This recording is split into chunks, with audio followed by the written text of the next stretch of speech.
Namaskar friends, this is NJ, your host on this channel.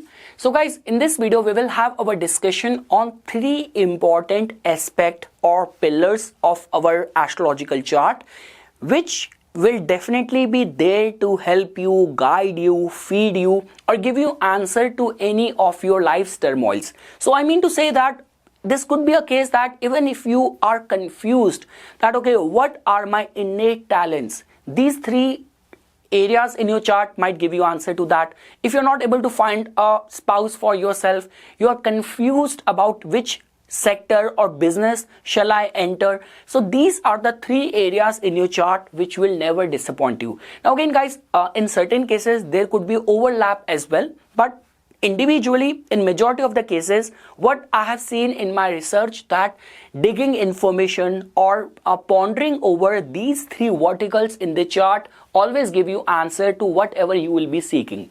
So the very first thing is that wheresoever your ascendant lord is going to be placed. Now guys, this becomes very important because as you know this thing that wheresoever the ascendant lord goes, somehow the focus of our life goes in the matters of that house. Our life path is taking us in that direction in the chart where ascendant lord is placed.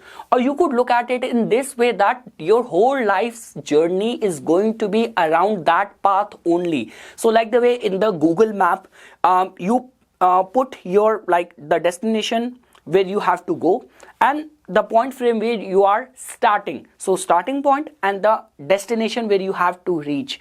So if I were to say your Lagan, your ascendant is the birth of yours, like your soul has taken the body, now you are born, and ultimately your life journey will finish not in the 12th house. That is definitely a different chapter altogether, where your ascendant lord is going to be placed. Now definitely guys, for certain people, if they are going to have their ascendant lord placed in the first house in itself, then it's going to be a 360 degree complete overall 360 degree experiences of the life. That is the exception case. I will talk about that as well, but the point which I'm saying over here is that your ascendant lord's placement in the chart somehow becomes very important, and this is one such area which individually holds this power to give you answer to any concern area of your life.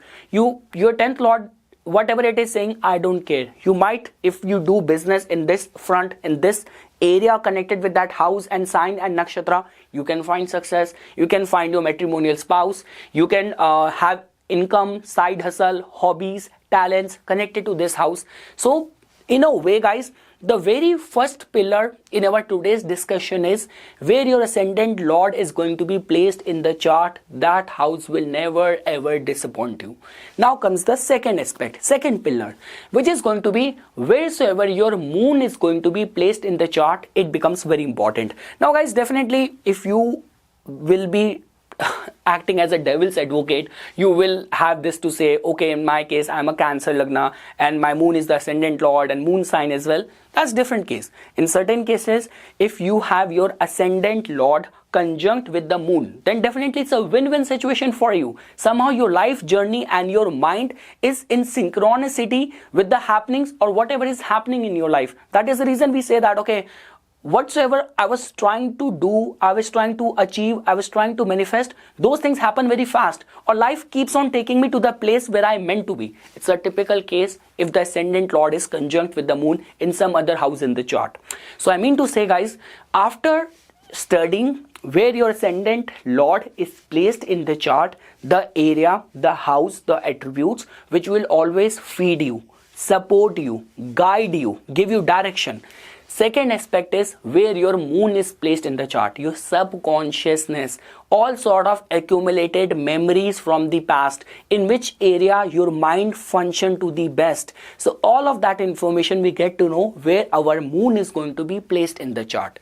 And the third most important factor is guys, where your ninth lord is placed in the chart. Definitely guys, ninth house becomes the most important. This is the house, and this is the house lord, which will give you answer to that how divinity connects with you, how and in which specific area your guardian angels, your ancestor, your kul devata supports you. Like the way we say this thing, that all the good deeds, all the charities, whatever we do, all our ethics, virtues and morals pay us, help us in the department, in the area where our Bhagyesh, our ninth lord is placed. So guys, at the end, if I were to say, if you are being struck in making any major decision in your life, you're not very astute and very expert in astrology, because guys, again, astrology is also a science of negation, combination. You talk about one good yoga and there will be second yoga which is going to be nullifying it or contradicting it.